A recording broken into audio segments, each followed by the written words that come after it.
everybody, and welcome to this week at Church 520. And we had a good week. Yeah. Covered some stuff. Or more about David. Obviously. So last week we talked about the fact that King Saul was being kind of crazy. David was about to go to war. And then David returns home from not being allowed to go to war and finds out that everything was burned by the Amalekites. And then he goes and kicks their tail and comes back. And then Saul dies in war. Right? Now you're caught up. Not by the hands of the Philistines, but by his own doing. That's what, that's what you think happened. You think he died by his own doing. Da, da, da. Well, mostly. He's mostly dead. It's only mostly dead. So, after David had went and kicked the tail of the Amalekites, right? He got back and was doing the thing in the city, right? And then a messenger came down and told David the news. Yeah. That not only Saul had died, but also his best friend, Jonathan. His bestie. Yeah, it was his bestie. Devastating. And what do you think? So, sorry, a little mixed up here. Unscramble. I wish that worked. Oh, you can't go unscramble. No, like a... Oh, like an Etch-a-Sketch. There you go. That'd be nice. Anyway. Okay. So we found some interesting new details about Saul's death from this messenger. Yes. So this is at the beginning of 2 Samuel in chapter 1. Okay. What are some interesting things that we found out about this messenger? We find that Saul was not dead when he fell on his sword. He was not dead. He was still alive, but merely a flesh wound. Yeah. And he was, and the messenger came by, the Amalekite messenger came by, and Saul was like, "Hey, can you finish, please? Because I don't want to be turned over." And, so he did. He did.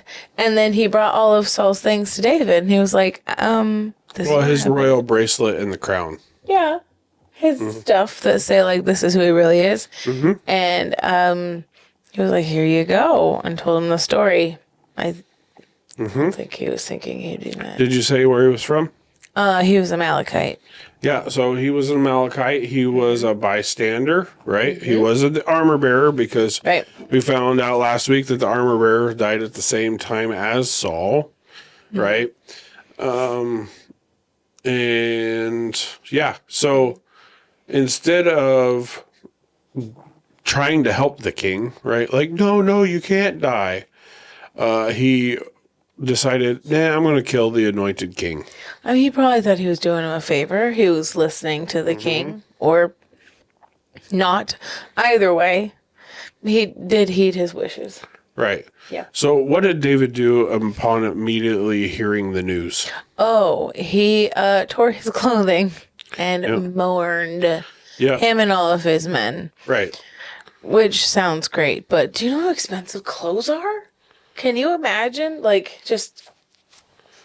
He's got sheep and ladies for that.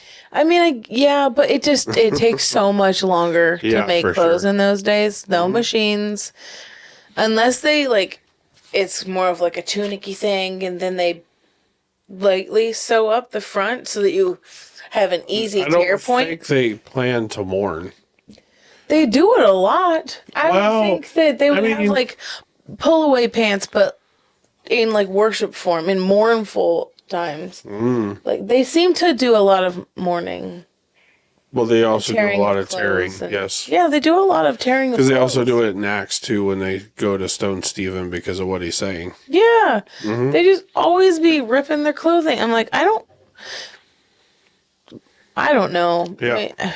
It just seems like I don't understand that culture. So that is okay. It just appears to be very expensive. All right. So he mourns. He does. Okay. He's very sad. What do you think he does next? Murders, kills the messenger. Well, he doesn't. He actually orders one of his guys to do it. He's involved. He is involved, right? So why do you think that he had the messenger killed? Because he did not honor the king. He brought up hands against God's anointed. Right, right. Yep, he killed the anointed king, and that was not cool. This cannot stand. Right. How many times did David get a chance to kill the anointed king, but yet he didn't? Right. Right. So it was something that it was, even though they had their issues, David always honored his position that God gave him. Except for the one time that he didn't, when he cut his robe, and then he was like, oh no, my bad. That was not right. Yes, but he didn't end him. Yes. Right. True. So, also we find out in 2 Sam 4, we didn't read there. I went ahead and got some extra knowledge. Right. He skipped ahead. David's given a recount of this and is saying that, hey, this guy was wicked because not only did he do the thing, but he thought by bringing him news and stuff that he would get gain from it. You gain some favor, whatnot. Right. Like, look, I did all this for you, and I did what he asked me to, or whatever his motivation was. Right. Probably did not seem good. The right thing, but he did not. So after the messenger was killed, David lamented and wrote a song called the Song of the Bow. And in it, he talked about how that they were not to go and tell the rest of the world that the beauty of Israel had fallen. Right. That he also said that both Saul and Jonathan were great, that the daughters of Israel should mourn because of the luxury that Saul had provided them, and that he was going to be greatly sad that Jonathan was gone. Yeah. So, pretty sad, But inevitably, the lamenting and stuff came to a close. What do you think his next thing was? Well, if you're anointed and you're supposed to be the next king, I would assume you go do that. You would think. And I would say, well, kind of. Ish, right? Because we did cover last time that detours can help you serve later. And there may be a little detour going on. So let's go ahead and continue on. And so David was asking God where he should go. He was asking him for guidance on where he should dwell. Right. And God said, go to Hebron. And Hebron is a town that is from the tribe of Caleb, from their descendants, right? And it wasn't just him and his family, but it was his whole entourage. So 600 men plus all their families and stuff, right? What is significant about this area? Well, it's south of Jerusalem.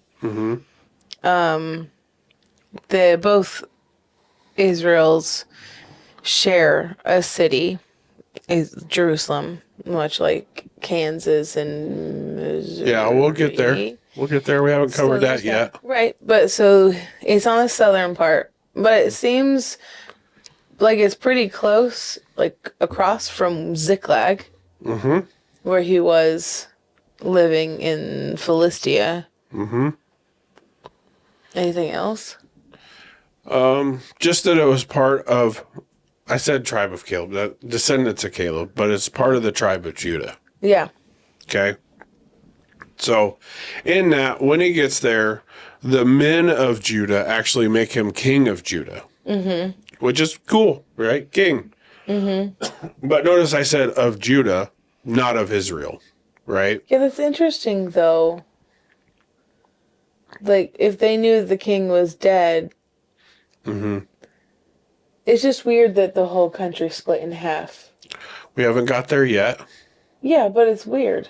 Okay, but we keep talking about two, this, and half. Well, you're saying we haven't gotten there of yet. just a thing, so... Yeah, we've been talking about spoilers. Sorry, spoiler alert, everybody. Anyway, It could be so they made him king. What was his first act as being king? sending a message to the people that saved Saul's body. Right. And buried him under a tree. Right. So he wrote a letter of encouragement to the people at Jabesh Gilead, right? Because they went into enemy territory, took Saul's body off a wall, brought it back, and actually buried him in his hometown under a tree, right? So because they did that, he wrote them a letter of encouragement saying, thank you for doing that. That was so awesome. Thank you for honoring him. Yep. And I'll get you back later. Right? And take care of you. So, all because they honored Saul. Now, I said king of Judah, not all of Israel. Anyway, and the reason that is because Saul had how many sons? 3, 4. More than Jonathan and the other one. Yes, he had 4. And the other one. 4. He had 4. So how many people died? But if you remember back to last week, I said Saul and his 3 sons died. Right.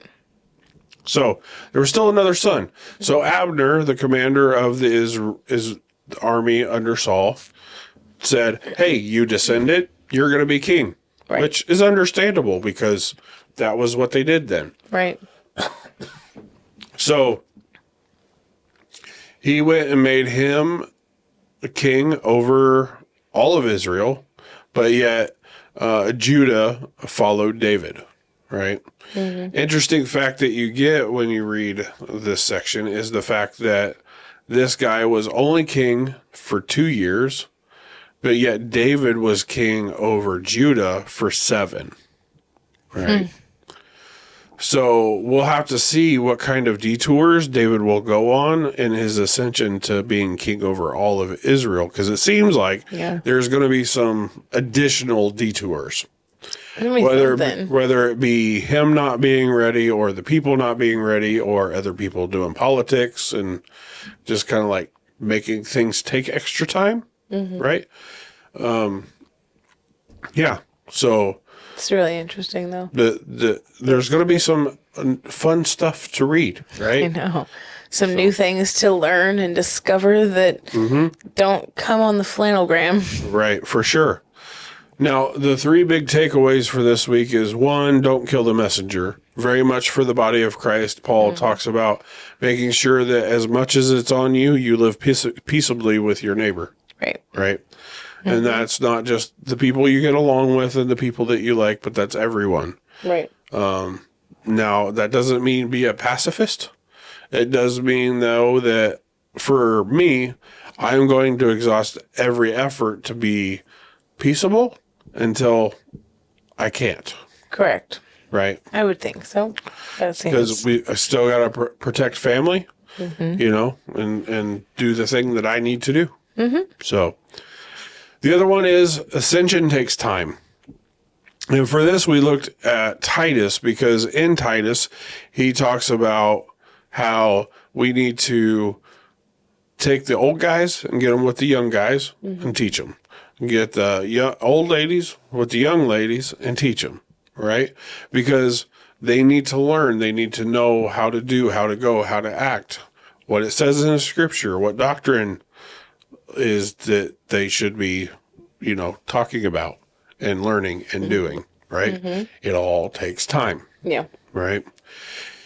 And the last one is don't stop. Don't stop. And that really comes from comes from Romans chapter 8. Where the whole chapter is kind of like a sports coach giving a rah-rah shish goomba speech, halftime in the locker room, that, it sucks right now. Everything's groaning for Jesus. Creation it's gonna suck for a while, but it's gonna get better because we are more than conquerors, and it's not gonna stay this way forever, right? It will be better eventually. So, yep. Yeah, and that's what we covered this week. Yeah. It was good. It was good. It was fun. We had some good food. Yeah. We had soups And sandwiches. So very nice. Yeah. Good time with family and friends that came and did the thing. And so in the comments down below, say something you learned, say something you would like to learn, hit the like button whether you liked it or not. Maybe subscribe a little bit, and then if you please, we'll talk to you again next week about the next episode in David's Ascension. Talk to you later. Bye.